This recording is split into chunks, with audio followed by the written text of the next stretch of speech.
Hello बच्चों, let us read the question. The question says that calculate the frequency of revolution of electron in the second Bohr orbit of radius that is 2.12 angstrom. और हमें h की और m की value हमें इस question में already given है और हमें क्या निकालना है, फ्रीक्वेंसी ऑफ रेवोल्यूशन. सो जो फ्रीक्वेंसी ऑफ रिवोल्यूशन है वो निकालने के लिए हम क्या करेंगे क्वेश्चन में, हम सबसे पहले देखते हैं कि कॉन्सेप्ट हम क्वेश्चन में क्या यूज करेंगे.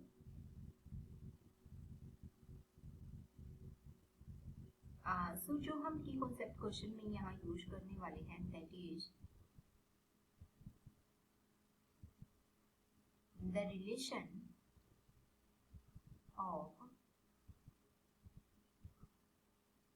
Frequency with radius. ओके, ये हम रिलेशन कैसे निकालेंगे, फ्रीक्वेंसी का रेडियस के साथ रिलेशन. हम क्या करते हैं, जैसे हमारे पास क्या होता है फ्रीक्वेंसी हमारे पास म्यू इज इक्वल टू 1/टाइम होती है, number of rotation per unit time. Okay, और जो टाइम होता है, टाइम किसके इक्वल होता है, हमें पता है कि जो वेलोसिटी होती है, velocity is equal to distance divided by time.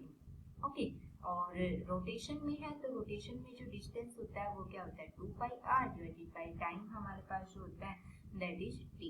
Okay, अगर हम यहाँ से t की वैल्यू निकालें तो t की वैल्यू किसके इक्वल आती है 2πr डिवाइडेड बाय v.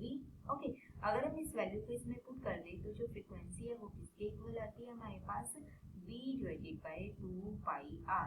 हम ये वाला रिलेशन इसके अंदर यूज करते हैं और इस रिलेशन से आगे हम सॉल्यूशन निकालेंगे. तो हमारे पास सॉल्यूशन में क्या होगा, हमने जैसे सॉल्यूशन निकाला क्वेश्चन का तो हमारे हम देखते हैं कि हमें क्वेश्चन में क्या क्या गिवन है. सबसे पहले जैसे हमारे पास h की वैल्यू गिवन है, h is 6.6 into 10 raised to the power -34 and n की वैल्यू हमें गिवन है मास 9 into 10 raised to the power -31 kg. और नेक्स्ट हमें क्या गिवन है, radius that is equal to 2.12 angstrom. Okay, so हम वैल्यू निकालते हैं यहाँ पे. सो हमारे पास जो V2 है, हमें V2 की वैल्यू निकालनी है, frequency of revolution in the second orbit. So V2 हमारे पास किसके इक्वल होगा 1/t2 के इक्वल.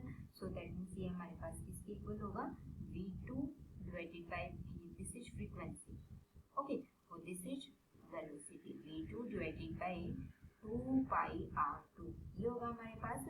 और हमें पता है R2 की वैल्यू क्वेश्चन में हमें ऑलरेडी गिवन है दैट इज 2.12.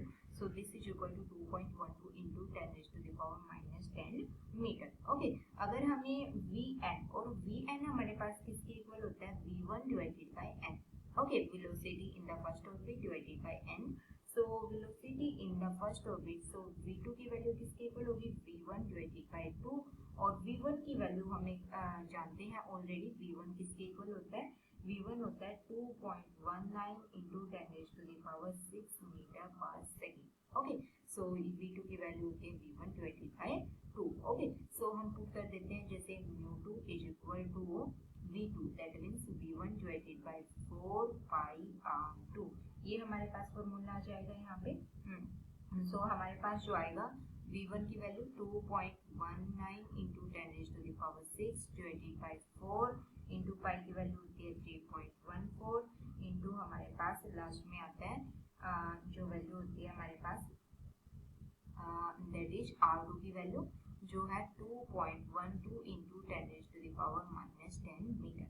सो जब हम इसको सॉल्व करेंगे तो हमारे पास जो फ्रीक्वेंसी आएगी सेकंड ऑर्बिट की that is equal to 8.23 into 10 raised to the power 14 hertz. So ये आता है हमारे पास final answer by the solution. Okay, I hope you understood it well. All the best.